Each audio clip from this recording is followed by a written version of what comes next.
Hey.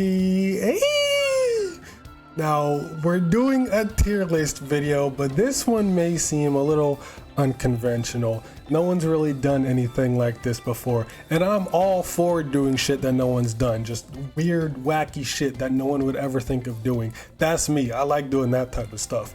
But I'm going to be ranking every Xeno game minus Xenogears, of course, just like all the other ones, because I still don't have it. I haven't played it yet. But every other Xeno game, I'm going to be ranking them based on the UI and how much I like the UI and the look of them. And like I said, it is a little weird to rank the games based off UI. This will mostly be about how they look and not so much how it's set up, kind of like the menus, because each game, all the menus are different and how to navigate through them. Although I will talk about those, the main focus is just going to be on how visually appealing the UI is. So let's start with Xenos Saga 1. Despite Xenos Saga 1 being like 22 years old, it still holds up pretty well, especially like the UI in combat. Especially, I do like the whole like colorful bubble type of thing it has going on. I like colors. Surprise, I like colors, and just color coordinating everything kind of just makes it easier to remember for certain things, for like ether attacks or physical attacks. The menus, like the pause menu, it does seem a little drab since everything is just all gray, but the main thing is just like the in-game battle menu, and the text boxes are cool, but just like the in-game battle UI, like up at the top where it shows all the characters, I don't know, there's something about it. I just like the way it looks with the character portraits there and then the box outlining them. The box looks really nice, and then just the other colorful different boxes. So for Xenos Saga 1, we'll put that up in A tier. And I just want to keep each section for each game pretty brief, because I don't want this video to be 2 hours long of me just rambling about these. But Xenos Saga 2. Now, as surprising as this is to say, Xenos Saga 2 is one of my favorites. It's actually my favorite game in the trilogy right now. I haven't beaten Xenos Saga 3 yet, but I am enjoying it a lot. But in terms of 1 or 2, I think I prefer Xenos Saga 2 more than 1, which is kind of funny to say considering, you know, the reputation Xenos Saga 2 has. But again, the battle UI I really like a lot. I like the font used on the numbers in the battle UI. Maybe not the font, the outline. Something about the numbers and just the way the health bars and everything look.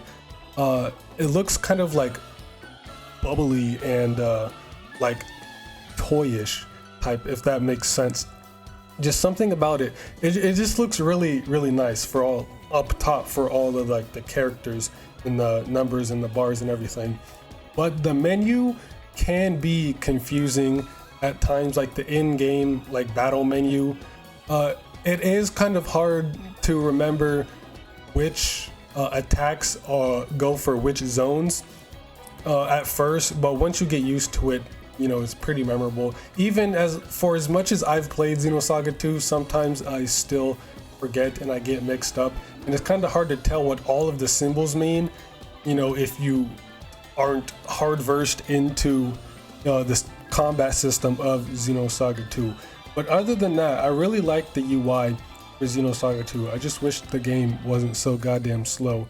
And then even for like the menu outside of battles, I do like the blue, and like the background looks cool, and I like the blue and everything is just all blue. But sometimes it's confusing to navigate the menus with the buttons and everything. They kind of just don't really make a whole lot of sense, especially when doing skills. You gotta like use the D-pad to go in and out of the skill trees, I guess, instead of like pressing a different button. I guess because I'm not used to it, like, you know, pressing a trigger or the A or B button or X or circle, I guess for this case, it does kind of throw me off a little bit because of my muscle memory. But, you know, first world problem, that's not really an issue with the game itself. It just throws me off a little bit. but sometimes it is a little confusing to navigate the menus. But overall, it's still a pretty solid UI. I think Xeno Saga 1 just barely beats it out. So I'm going to put Saga 2, because I don't want to put everything all up in A and S tier. So I'm going to put Saga 2 at top of B. If anything else goes in B, Saga 2 will be at the top of B. Could put it at the bottom of A, but I feel like most of them are just going to be in A or the upper tier. So I'm going to just put Saga 2 here for now. Next, we have Xeno Saga 3, and I'm just going to say it off rip right here. Xeno Saga 3 is an S tier UI. Alright, this is the first one going in S tier. If I can get it up there. This is the first game going in S tier. Xeno Saga 3 is such a massive improvement to Saga 1 and especially 2. In almost every aspect, it's a lot faster of a game. Customization is back, so not every character shares the exact same skill tree like they did in Saga 2. Saga 2 is just a really big outlier in the series, but Saga 3 redeemed the series by a lot in almost every factor. The menus look very clean, they're very easy to navigate. It's all like very smooth, it shows exactly where to go. And even within like the little sub menus, there's also explanations for everything. Everything is clear, you know what to do. And speaking of skill trees, when you go into the skill trees for the characters, there's branching paths obviously, and it shows you each of the skills, and it's very clear which path you're on. And it even tells you the difference between each path. You can have like supporter or spell attacks, break attacks, and it gives a little description. Like everything in Saga 3 I feel like is just so informative, and it's not really hard to get lost in the menus or not know what to do. And even the in-game battle menu is just so clean. I really do like the turquoise-ish color, like the turquoise blue-green type of color. It's kind of just the whole motif of Xeno Saga 3 in general, and that's a big reason why I like Saga 3. It's just the whole blue color for everything is just so nice. That's such a pretty color, and it's a great contrast for the gray that it's typically on a lot. And then the font for the numbers and everything.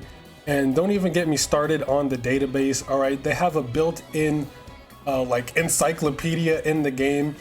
I still think Xenosaga 3's database is like the best tutorial or manual in any of the Xeno games. All right, so Xenosaga 3 has everything going for it. Clean UI, nice colors, easy to navigate, and if you're ever lost on anything, you can always just pop up in the database to read up on anything about the combat that you may not understand. And even the combat itself is easy to understand, like the UI in the battle. You got the break bars up at the top, you have all your characters, their numbers and everything at the bottom right.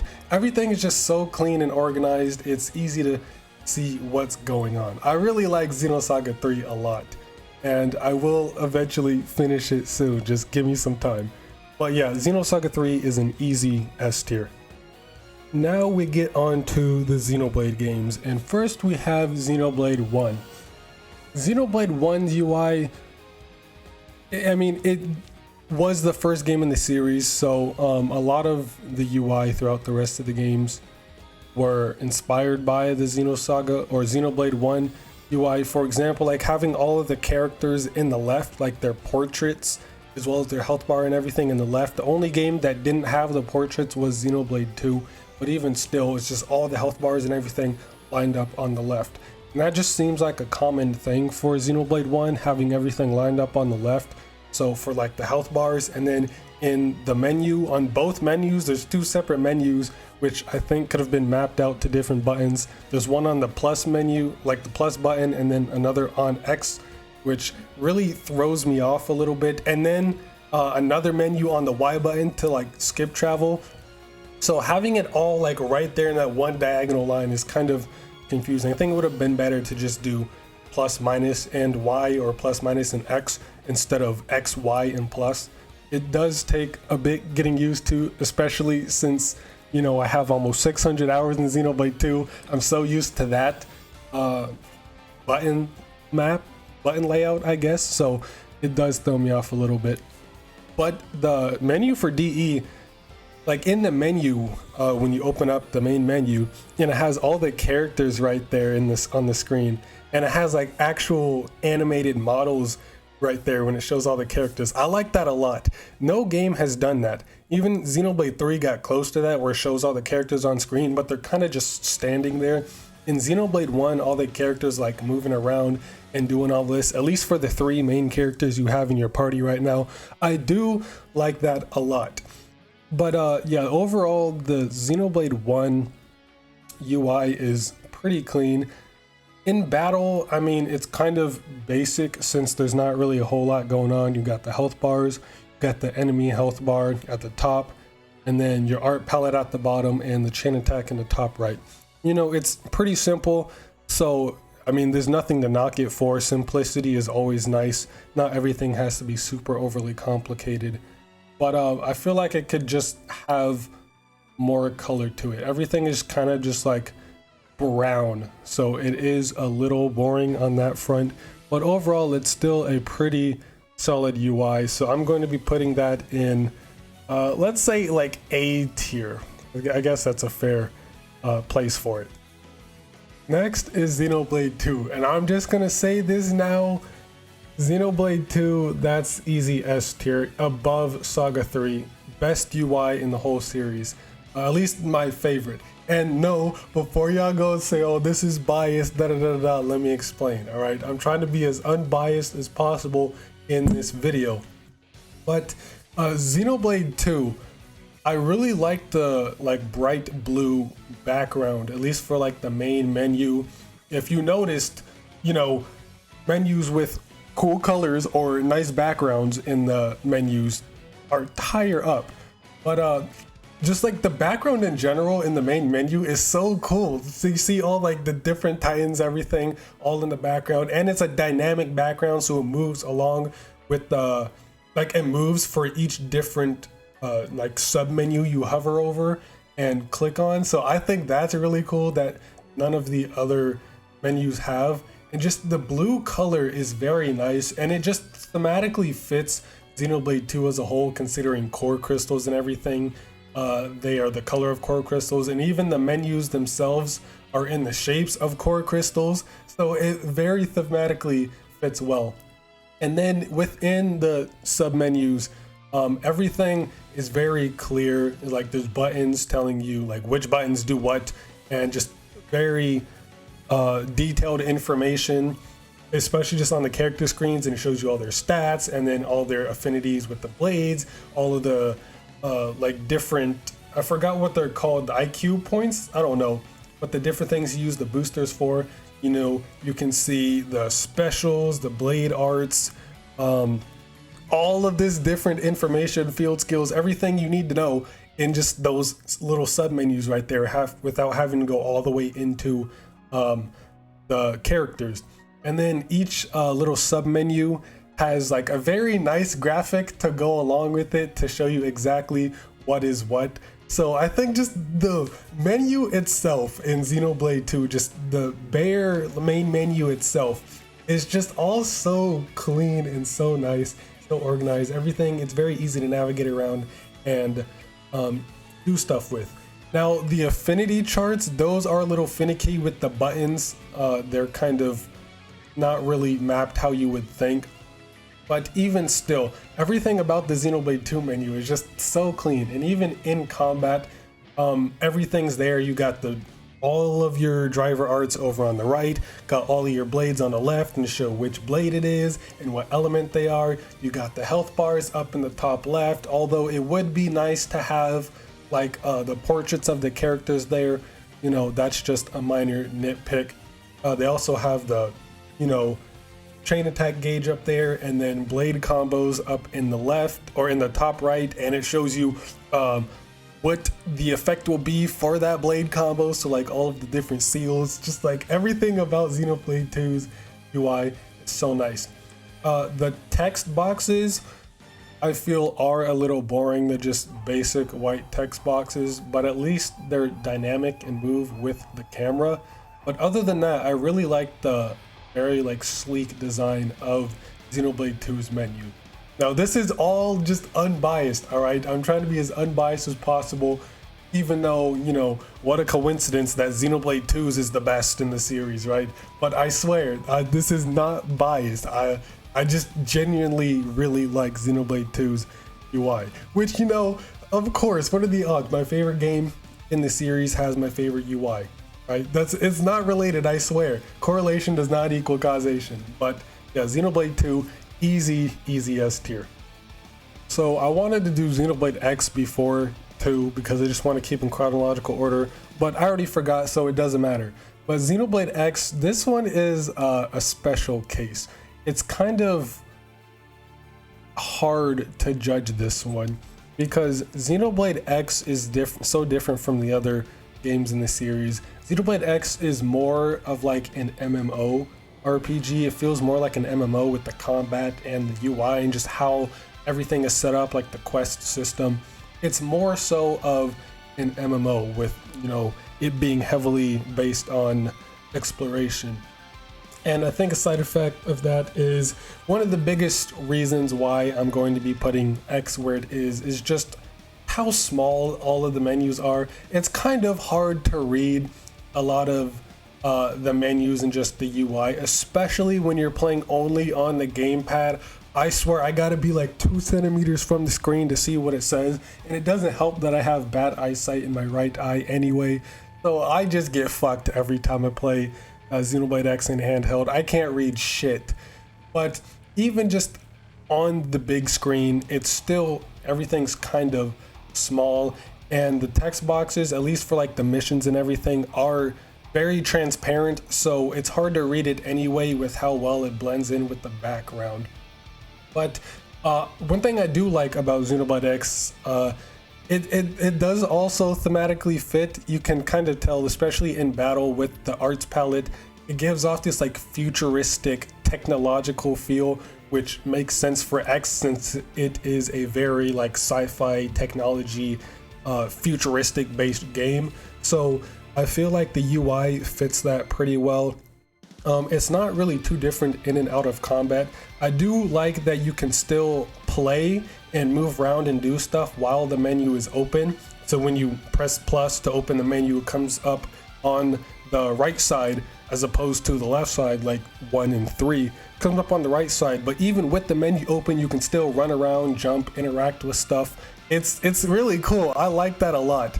And then each of the different like submenus in there are very, very detailed. Xenoblade X in general is just a very like complex and detailed game.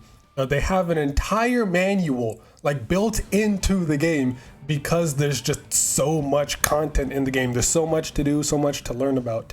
It has its own built-in menu or manual, but the UI is just very small and hard to read a lot of the times, and sometimes it just looks very stiff, if that makes sense. It's like the other games like Xenos Saga 1, at least for the battle, and like Xenoblade 2, the menus are kind of like colorful, not in terms of like a bunch of colors, but like they're like positive, upbeat, and fun, if that kind of makes sense. Xenoblade X feels like very stiff and basic. I don't know, but I do like the UI for X, but it is probably one of the weakest ones in the series just because of how small everything is to read. Despite how detailed it all is, especially the in-game battle menus, it's just so small and it's hard to read. So Xenoblade X is probably going to go in B tier right behind Xenos Saga 2. As much as I love X, it's just hard to read a lot of the stuff. And last but definitely not least, we have Xenoblade III. Now, one thing that kind of threw me off when I first played it, and still, is that a lot of the menu, in terms of, at least especially in battle, all the arts and everything are orange. So a large motif, I guess, for the menus in Xenoblade 3 is that orange colors. Even when hovering over the sub-menus in the main menu, it has this like orange glow, which I never really understood. I feel like it should have been more of like a reddish pink type of color, like Mobius, because that orange doesn't really fit. It just kind of comes out of nowhere. It doesn't really thematically match with anything in the game other than like Tion's scarf, I guess. Maybe this is just another minor first world problem nitpick, but the orange always kind of felt out of place and off. I never really understood why they chose that type of orange instead of like a different color, maybe red to go along with the whole Lucky 7 or Mobius type of stuff. But yeah, the orange just kind of throws me off a little bit. But at least for the in battle, I like the UI a lot and how it kind of like interacts with itself. The interlinking, you have two different types of interlink you can choose to interlink the other characters on your own and which party member to interlink, so you can choose which form to go into. I like that a lot, how they gave that some depth on which character and which form you get to interlink, or you can just let the AI do it on its own. And then for fusion arts, when both arts are charged, there's like this link going in between the arts, and then you press the arrow to fuse them and they're like physically fused together in the menu. I think that is really, really cool.